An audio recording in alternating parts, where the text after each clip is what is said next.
U.S. officials have previously said the drill was under consideration and that planning was underway. The decision to soon go forward with the exercise in the Western Pacific has not been previously published. Trump has reiterated his tough rhetoric against North Korea over its nuclear and missile programs since starting a 12-day trip to Asia on Sunday.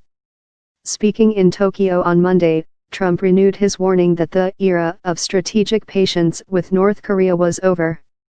The U.S. leader, who began a visit South Korea on Tuesday, has rattled some allies with his vow to totally destroy North Korea if necessary to defend the United States or its allies, and with his dismissal of North Korean leader Kim Jong-un as a rocket man on a suicide mission. Kim has called Trump a mentally deranged U.S. dotard. The last time 3 U.S. carrier strike groups exercised together was in 2007, when the Nimitz, along with the John C. Stennis and Kitty Hawk carrier strike groups participated in drills near Guam. While in a war against China, U.S. carriers might be vulnerable, they wouldn't be in any conflict against North. 3 U.S. carriers can deliver a tremendous amount of air power.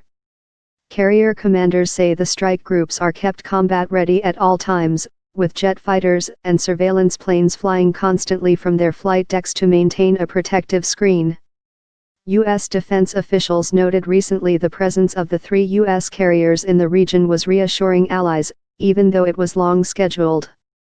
Chinese Foreign Ministry spokeswoman Hua Chunying called for restraint during a regular news briefing on Tuesday when asked about the carriers, saying the situation on the Korean peninsula was complex and severe.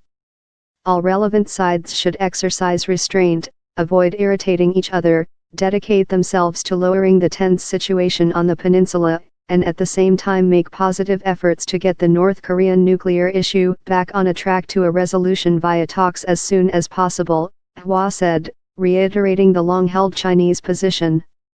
Still, he warned Pyongyang that its military was no match for the Korean alliance, and that diplomacy was most effective when backed by credible military force.